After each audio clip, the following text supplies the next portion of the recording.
सन्नाटा उस गोदाम की दीवारों पर थूक की तरह चिपका था और सिर्फ एक ही आवाज़ आ रही थी, पुरानी धातु पर हथौड़े की खड़खड़ाहट। यह आवाज़ थी जय की, जो उस लाखों भारतीय उद्यमियों में से एक था जो सफलता की सीढ़ियां चढ़ने का सपना देखते थे। जय कोई नई चीज़ नहीं बना रहा था, वह बस एक बेहतर, सस्ता और थोड़ा टिकाऊ इन्वर्टर बना रहा था। बाज़ार में पहले से 40 कंपनियां यह कार्य कर रही थीं। जय के बगल में उसका दोस्त आलोक बैठा था, जिसने अपनी पूरी बचत इस नए बेहतर इन्वर्टर में लगा दी थी। यार जय, आलोक ने लोहे के एक टूटे टुकड़े को फेंकते हुए कहा, हम इसे 10 रुपये कम में बेच रहे हैं, फिर भी ग्राहक गोयल पावर्स के पास क्यों जा रहा है? वो तो हमसे ज़्यादा महंगा है। जय ने हथौड़ा रोका। उसकी हथेली पर पुराने तेल और मेहनत की एक मोटी परत थी। उसने सामने दीवार पर टंगे एक पुराने धुंधले पोस्टर को देखा। वह किसी सफल व्यक्ति की तस्वीर थी, जिसके नीचे लिखा था, पहले आओ पहले पाओ। आलोक, जय ने धीमी गहरी आवाज़ में कहा, हम एक जाल में फंस गए हैं। यह जाल है प्रतिस्पर्धा का, कंपटीशन का। हम 1 से N पर काम कर रहे हैं, यानी जो पहले से है उसे ही थोड़ा और बेहतर करने की कोशिश कर रहे हैं। हम सब एक ही गोयल पावर्स की कार्बन कॉपी बनाने की दौड़ में हैं। अगली सुबह जय शहर के सबसे पुराने इन्वर्टर बाज़ार में गया। धूल, शोर और गर्मी के बीच हर दुकान एक जैसी दिखती थी। हर कोई एक दूसरे को मात देने के लिए कीमत गिरा रहा था, लेकिन कोई भी मुनाफा नहीं कमा रहा था। यह लाल महासागर, रेड ओशन था, जहां खून बह रहा था। जय को एहसास हुआ कि वह दुनिया की सबसे मुश्किल पहेली हल करने की कोशिश कर रहा था, प्रतिस्पर्धा से कैसे बचें। शाम को जय अपने गुरु प्रोफेसर वैद्य के पास पहुंचा, जो इंजीनियरिंग के पुराने कॉलेज में अब भी एक छोटा सा लेबोरेटरी चलाते थे। लेबोरेटरी में पुराने किताबों और जंग लगे उपकरणों की तीखी गंध थी। गुरुजी, जय ने अपनी निराशा व्यक्त की, मैं अपना सब कुछ लगा रहा हूँ, पर यह बाज़ार मुझे मार रहा है। मेरी समझ में नहीं आ रहा है मुझे क्या करना चाहिए। प्रोफेसर वैद्य ने अपनी चश्मा उतारा और मेज़ पर रखा। जय, उन्होंने शुरू किया, तुम गलत सवाल पूछ रहे हो। सवाल यह नहीं है कि मैं बाज़ार में सबसे अच्छा कैसे बनूं।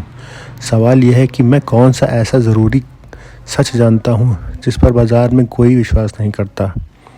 यह वाक्य जय के दिमाग में हथौड़े की तरह लगा। यह 0 to 1 की पहली और सबसे महत्वपूर्ण कुंजी थी, मौलिक प्रश्न पूछना। जय ने अपने इन्वर्टर को देखना बंद किया और बाज़ार के अनदेखे कोनों को देखना शुरू किया। उसे याद आया कि कैसे गांव के दूर दराज के इलाकों में, जहां बिजली सिर्फ 4 घंटे आती थी, वहां के लोग इन्वर्टर खरीद तो लेते थे, पर उन्हें चार्ज करने के लिए भी बिजली पर ही निर्भर रहना पड़ता था। यह एक विरोधाभास था। अगले 6 महीने तक जय बाज़ार के शोर से दूर रहा। आलोक रोज़ उसे फ़ोन करता, पूछता, तू क्या कर रहा है? हमारे पास पैसा ख़त्म हो रहा है। मैं इन्वर्टर नहीं, ऊर्जा की परिभाषा बदल रहा हूँ आलोक, जय का जवाब आता। एक दोपहर जय आलोक को शहर के सबसे पुराने और सबसे उजाड़ इलाके में ले गया। वहाँ की हवा में मिट्टी और सूखे पत्तों की गंध थी। बीच में एक छोटा सा बक्सा रखा था जो मिट्टी से रंगा हुआ था। यह क्या है? आलोक ने पूछा। यह हमारा नया उत्पाद है, अखंड ऊर्जा, जय ने धीमे से कहा। यह इन्वर्टर नहीं है, ये एक हाइब्रिड बैटरी सिस्टम है, जो बिजली न होने पर सौर ऊर्जा और हवा की छोटी टरबाइन से खुद को चार्ज करता है। ये 100% सेल्फ सस्टेनिंग है, खासकर उन 70% भारत के लिए जहाँ बिजली अनियमित है। आलोक की आंखें चौड़ी हो गईं। लेकिन ये तो बहुत महंगा होगा और बहुत कॉम्प्लिकेटेड। इसे ख़रीदना कौन चाहेगा? इसे वो किसान, छोटे अस्पताल और स्कूल खरीदेंगे, जय ने समझाया, जो रोज़ बिजली कटौती के कारण लाखों का नुकसान झेलते हैं।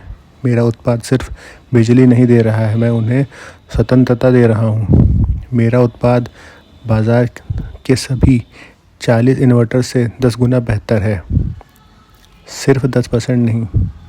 मैं अब गोयल पावर से प्रतिस्पर्धा नहीं कर रहा, मैं अपना नया बाज़ार ब्लू ओशन बना लिया है। यह एक अधिकार है आलोक, एक न्याय संगत एक अधिकार, क्योंकि हम अकेले हैं जो इस समस्या को हल कर रहे हैं। पहला ऑर्डर गांव के एक छोटे अस्पताल से आया, जो रोज़ रात को जनरेटर चलाने के लिए डीजल पर हज़ारों रुपए खर्च करता था। जय ने अखंड ऊर्जा लगाई। अगली रात जब पूरे इलाके की बिजली गुल हो गई, अस्पताल की लाइट जलती रही। उस रात एक बच्चे का सुरक्षित जन्म हुआ। जय उस अस्पताल के बाहर खड़ा था। बारिश की हल्की बूंदें उसके चेहरे पर पड़ रही थीं। उसने पीछे मुड़कर देखा। दूर शहर के आसमान पर गोयल पावर्स के चमकीले होर्डिंग्स दिखाई दे रहे थे, जो अभी भी सबसे सस्ता इन्वर्टर बेचने का दावा कर रहे थे।